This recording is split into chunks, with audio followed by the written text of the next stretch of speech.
Live from Fargo and serving you on TV, online, and on the go. This is Valley News Live at 6.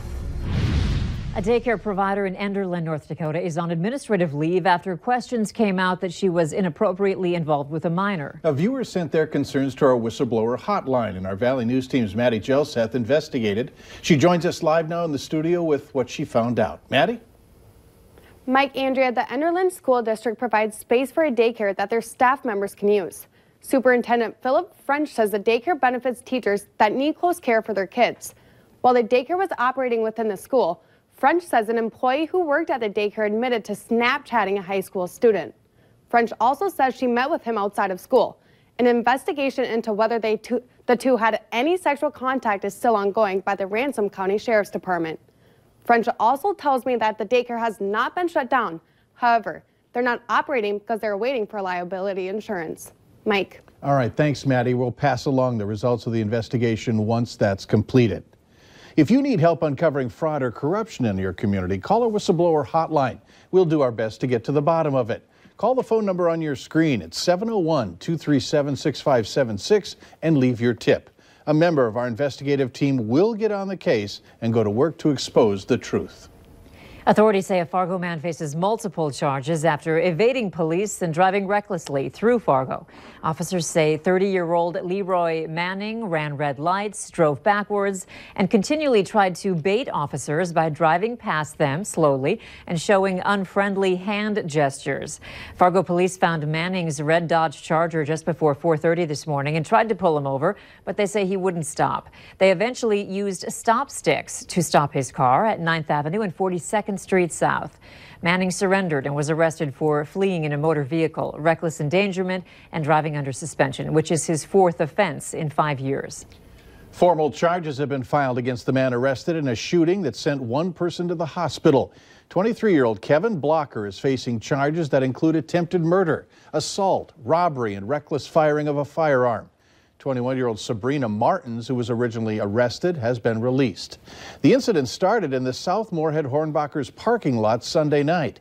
A teenager was treated at a local hospital for a superficial wound. Blocker and Martins were later arrested at the Moorhead Taco Bell. Bail for Blocker has been set at $1 million.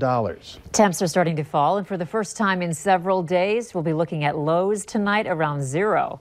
Let's get the latest on tonight's weather planner from Hutch. Mighty chilly conditions, but first we still have a few flakes flying. Not all of them are showing up on the radar, but here in the central Red River Valley between Grand Forks and, say, Ada and northern parts of Clay County, a few light snow showers working their way through. The activity in Minot actually leaving a coating on the highways out to the west. It's moving more south than east, however, so that shouldn't hit us. Temperatures slipping down to 15 in Grand Forks this hour and 18 in Fargo. We'll be slipping down towards 10 degrees by just after bedtime tonight. Northwest winds will be brisk out there, driving wind chills to between 10 and 20 below by daybreak. I'll have details on how long the cold air sticks around and some warmer weather to visit about, too, here in a minute. We'll be happy to hear about that. I'm sure. Thanks, Hutch. Fargo police want your help figuring out who this individual is. They say the individual might have been involved in recent rent box thefts. If you know who the person is, call the tip line at 701-241-5777. Reference photo number 89. The Fargo Police Department is investigating a recent crime spree after they arrested a man who had a laundry list of items on him that didn't exactly belong to him. 35-year-old Jesse Fett is charged with possession of stolen property and could soon be facing several other charges for thefts and burglaries. This after officers found many suspicious items like a set of master keys and a backpack full of quarters, burglary tools, and stolen packages. Police say Fett hadn't checked in with his probation officer yet on November 29th. When police spotted his car parked at the Baymont Hotel in South Fargo, officers found a package sitting in plain view on a dresser that was addressed to someone other than Fett, but he told them it was his friends. Police say the package had about $200 worth of items in it and that it was stolen from a local apartment building's entryway. During a search of Fett's car, officers found a set of apartment master keys and a backpack full of quarters, possibly linked to several vandalized laundry machines in the area or other package thefts, including one on 9th Avenue South. Fett was convicted on felony burglary and theft charges earlier this year. Court documents state he broke into the construction shop Elite Acoustics and Flooring and stole over $3,000 worth of power tools. Fett was sentenced to 18 months of probation. The former manager of an area grain elevator who police say stole $5 million has turned himself in after being on the run. 56-year-old Jerry Hennessy is charged in federal court with mail fraud. The criminal complaint says Hennessy defrauded the Ashby Farmers Co-op elevator in Ashby for 15 years, from 2003 through at least September of 2018. He allegedly spent the money on exotic hunting safaris, taxidermy, and credit card debt. In September, he didn't show up for a meeting with the co-op to discuss payments made to himself for his personal expenses. Hennessy's friends told investigators he told them he had taken money from his employer and was in trouble.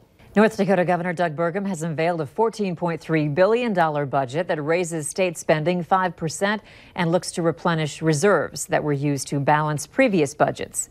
His two-year blueprint was presented to the legislature this morning. It offers state employee pay raises and spending increases on education, human services, and infrastructure projects. The plan would also use $300 million of the interest from the state's voter-approved oil tax savings account for education loans and grants. If you were near the old Fargo City Hall today, you might have seen quite a few police officers. No need to worry. The Red River Regional SWAT team has been training. In fact, they're going to continue until 8 o'clock tonight. They're also going to be back at it tomorrow from 8 in the morning until 10 p.m. Police say there will be some bangs and what they call explosive breaching during the training. Santa is taking over Rowe Farm here in Fargo and has transformed it into his village. And you can visit this weekend or next to tour his house, see some of his reindeer, or decorate cookies with Santa and Mrs. Claus. Santa's village is also getting people in the holiday spirit by letting them choose a small act of kindness. We have our kindness wall this year where you can take a slip of paper with a random act of kindness on it and just do nice things for somebody else that doesn't cost any money at all.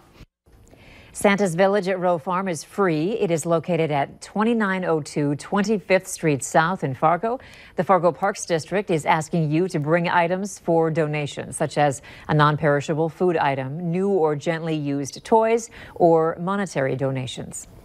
This year's annual Celebration of Lights tree lighting is underway at the West Acres Shopping Mall. The Tree of Hope serves as a beacon of light to help raise or erase the stigma of mental illness and as a reminder of the importance of mental health advocacy. State Senator Judy Lee of West Fargo lit the tree at the event that was free to the public. Mental Health America of North Dakota offers lights to purchase, which you can dedicate to a loved one, and it'll be lit for the remainder of the season. Much like heart disease or any other chronic health condition, we talk about it and we share with people, and we have our community around us and support us. When you have stigma, it impacts funding, it impacts the ability to access services, so it really does impact a lot, and so we need to do what we can to help erase that stigma. For more information on the celebration of lights and how you can purchase a tree, visit our website, valleynewslive.com, and click on this story. We are beyond excited to announce that our very own Rose Itzkovitz has given birth to a beautiful baby girl. Meet Riley Bree. She was born last night around 10:30 at 8 pounds, 21 inches. Congratulations to Rose and her husband. Very cool. Yeah. Later on Valley News Live at 6, don't stay indoors too much this winter. Why it can be unhealthy for you. Up next, online shopping can be great as long as you protect yourself and protect your information.